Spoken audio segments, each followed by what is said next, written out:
film Don't Look Up, kar pomeni glej dol, ne gor, ne. V bistvu gre za eksperiment in stratifikacije. Restratifikacija je obratno od stratifikacije človeške rase. Kajti film ali pa motion pictures ali pa gibljiva slika s podnapisi ali pa z jezikom je danes tako močna, da pusti v človeku podzavesten spomin. In tudi tile znani igralci, ki so, puščajo tudi seveda za svojo dobro igro globoko se ti vtisnajo v spomin za svojo igro in za samo zgodbo, kjer se lahko v samih 2 urah razvije celo življenje enega človeka, ker je tako zgoščeno. In zgoščena slika, zgoščena beseda nas zmeri nekako se dotakne. V tem našem programu seveda bomo si danes ta film pogledali skupaj v 2 delih.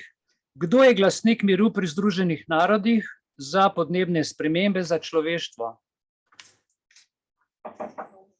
To je zanimiva zadeva, ker so nam kar postavili enega človeka, ki nas predstavlja, ki zagovarja nas za nek mir.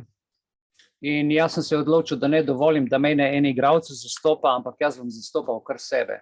Ne pa igralec skozi njegove filme in sporočila, kot jih bomo danes videli. Vsa sporočila so, kot je bil COVID. Če si 1,5 metra stran, ne rabiš maske, če pa centimeter fališ, dobiš pa kazen, zato ker nimaš maske. Se pravi, vse je narejen, ne glej gor, ne rečejo ti glej dol.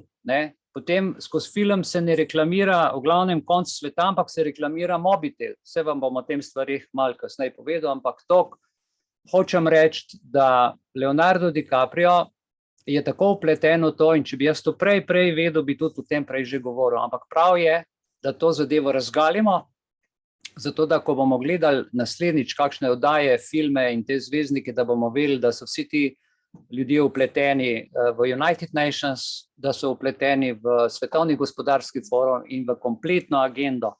In da pač vsi delajo v tej smeri.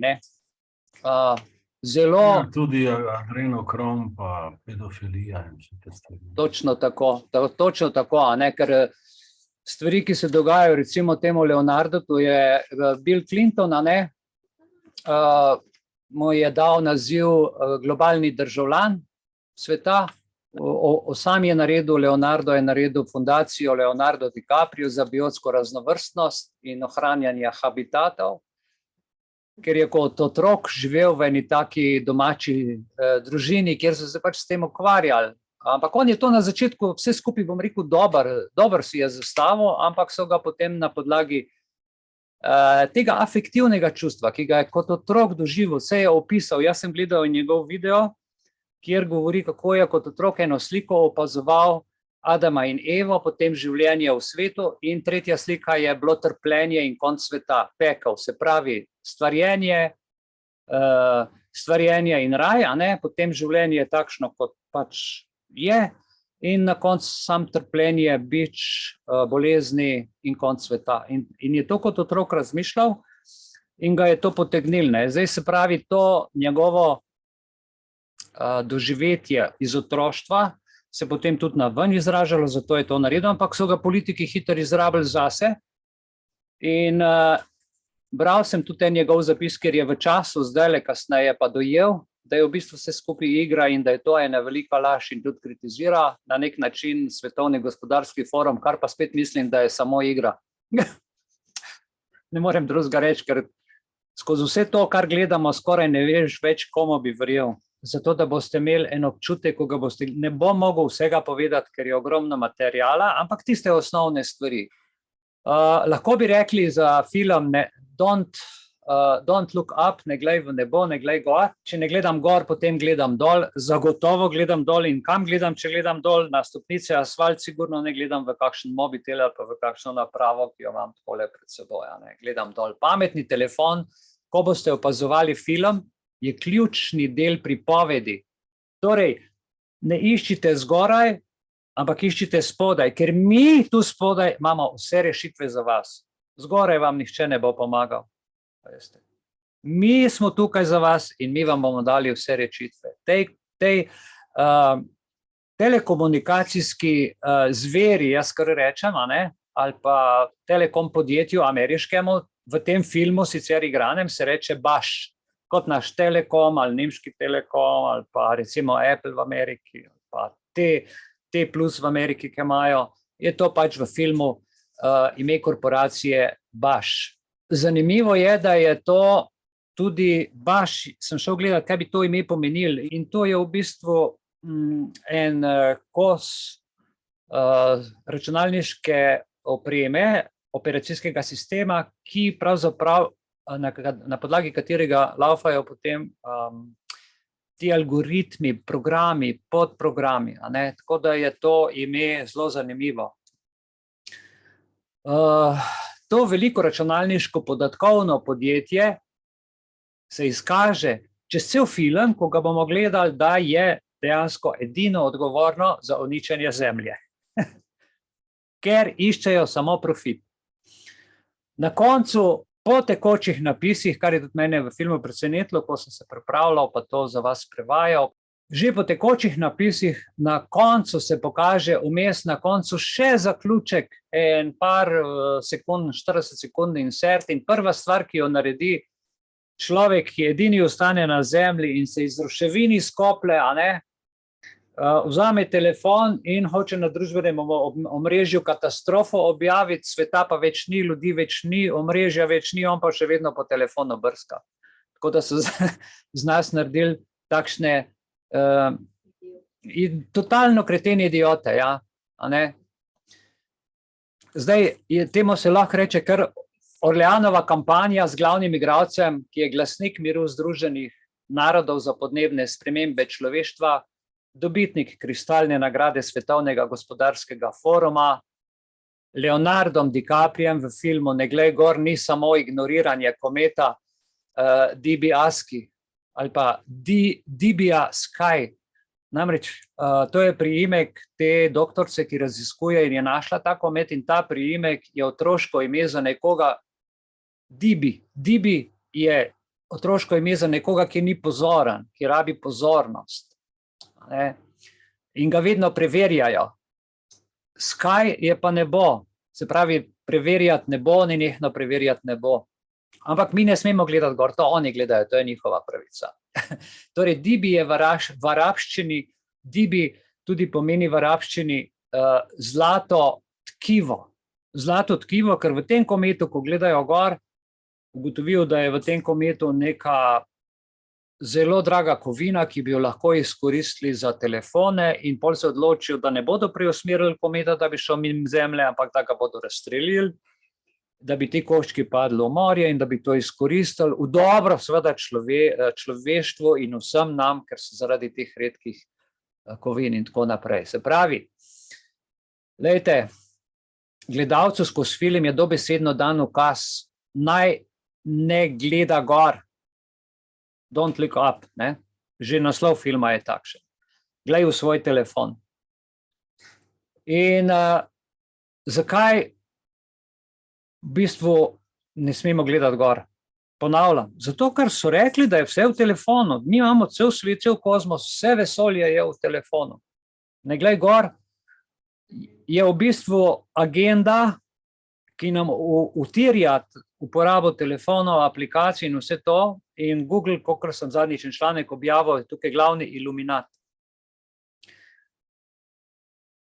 Ko enkrat postane nekdo lastnik tvojih podatkov, boste videli tudi na koncu filma, ko Leonardo tu, lastnik podjetja, vse iz telefona pove, da ga 18 let njegovih podatkov, ki je objavljal, da ga imajo algoritmi, kdaj zboli, kakšen je značaj, kaj v življenju išče, kaj so njegove prioritete. In da ima celo ene bolezenske zadeve, za katere bi bilo dobro, da se takoj prijavi pri zdravniku, zato ker bi bilo dobro pregledati, ni še kritično in tako, in ima še par stvari pove in on ga samo pogleda, ne. Tako da so v filmu stvari, če boste pozorni, sicer malo bolj prostaško so kakšne stvari povedane, ampak ko se človek zamisli na vsakdanje življenje in to obudi, to si rečeš, ja pa res, zakaj pa res je treba vsak krožnik objavljati, pa vsako ordinacijo, kjer sem, pa vsako bolniško poslo, pa zakaj je treba vse to objavljati, ni treba, veste. telefon, če se ga ne rabi, se ga ugasne, ko se ga pa rabi, se pa pokliče in tako, in to je to, a ne. Skratka, pametnim telefonom na nek način ni mogoče ubežati, to se pokaže v filmu in na koncu nastane v bistvu vse večja odvisnost od teh naprav in omogoča kaj? Omogoča dejanja milijarderjev, ki so v zgodovini delali le za dobiček namesto za človeška življenja, ne. To je dobro za vas, seveda je dobro za nas, zato ker je za tebe to še boljše, če je dobro za mene. To je vsa poanta tudi vsega njihovega delovanja. Zdaj, Kate Diabiski, to, ki jo igra Jennifer Lawrence, ona je, boste videli na začetku, študentka astronomije in njen profesor je pač Leonardo DiCaprio, ki igra Randala. In ona pač odkrije ta komet, ki kroži znotraj sončnega sistema. Težava je pa edina ta, da ta komet, ki ga ona odkrije, leti naravnost v Zemljo. Zdaj, da vam ne bom vsega pripovedoval, ampak poanta filma je, da je transparentno se pokaže skozi zgodbo, da pravzaprav, ko oni to povejo vladi in tako, nikogar ne zanima komet in človeška življenja, ampak jih zanima samo biznis. Samo slava, pa kako bojo volitve speljali, pa kako bo kdo kje koga nategnil. To so te stvari. Zanimivo, boste videli ta komet, ki je v velikosti Everesta, ki je tako velik in leti direktno na Zemljo, ko jim ostane samo še 6 mesecev, ima na nek podreden način velik vpliv na klimatske spremembe, ker DiCaprio je pač zagovornik tega in kot vplivni igralec skozi zgodbo nam to pripoveduje in odceplja, pa malo podvomi, pa spet odcepi. Veste, tako počasi obdelujejo v filmu zadevo, ti cepi, pa malo, pa face cep, pa malo podvom. Tako da, če boste opazovali, boste videli, kako je zanimivo narejeno. Torej, vse, kar jih zanima, smo rekli, medije zanima gledanost in zaslužek, pozornost javnosti, ki je obsedena z družbenimi mediji, noben nič ne pogleda gor, ker so pač s tem obsedeni, don't look up. Želimo, da vas zagrabi panika, je rekel ta doktor, ki je povedal, da prihaja planet, ampak noben ga ni napadla panika. Zato, ker pač znanost, tako kot smo jo mi skozi COVID doživeli, so izigrali in zdaj noben več ne verjame. Prav, nihče več ne verjame tem znanstvenikom, ki rečejo bla, bla, bla, bla in se norca delajo z njih na internetu in na družbenih omrežjih. In kaj film to sporoča? Ko bo naslednja panika, morate znanstvenike pa znanost zares vzeti, to nam sporočajo. Zdaj se pa odločite, kaj boste naredili. A bomo znanstvenike pa naše te, ki dobijo iz Amerike narek, kako se pri nas dela, upoštevali, ker oni gor pojma nimajo, kako se v Sloveniji živi, mogoče prek algoritma, ampak v resnici pojma nimajo, kako je v resnici. A jih bomo obogali ali ne, a jih bomo upoštevali ali ne, ali spoštovali ali ne. Pa gledajte, si predstavljate, da bi lahko znanstveniki natančno izračunali, recimo, čez koliko časa bo zaradi globalnega segrevanja za življenje človeka primerna le še recimo 1/5 planeta. Kaj menite, ko bi zaradi tega bili bolj uspešni v spopadanju s podnebno krizo? Menim, da ne.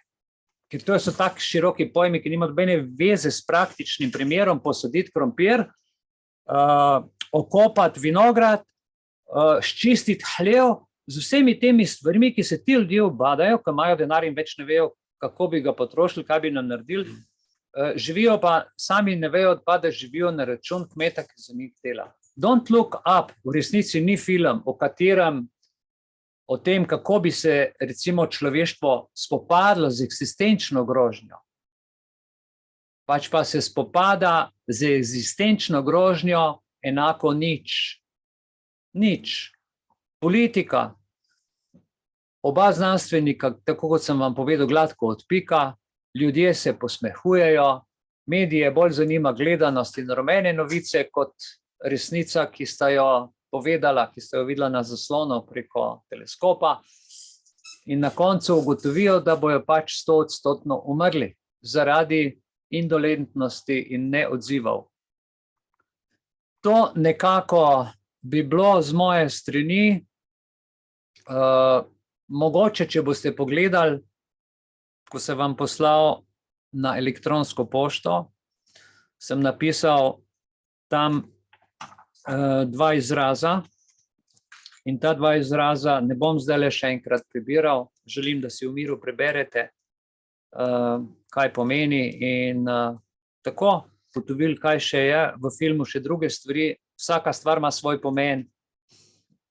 To firmo, oni, ko to Telekomovo firmo nenehno reklamirajo čez cel proces filma, boste videli, to je tako kot tukaj, tu kupite Samsung, kot v realnem življenju, kupite telefon, kupite iPhone, ljudje en teden stojijo čisto z zabranimi možgani, spijo pred trgovino, da bojo novi iPhone kupili in tako naprej. Tako so to firmo Daš predstavili, ki pa je sponzor vlade in zato ima lastnik tega podjetja glavno besedo. Nima besede predsednik, nima besede predsednik vlade, niti predsednik države, ampak ta podjetnik, ta človek ima glavno in on celo operacijo vodi. Vse mobitele, operacijo, vlado, vse. Bodite pozorni, kako se bo iztekalo. Toliko z moje strani za danes.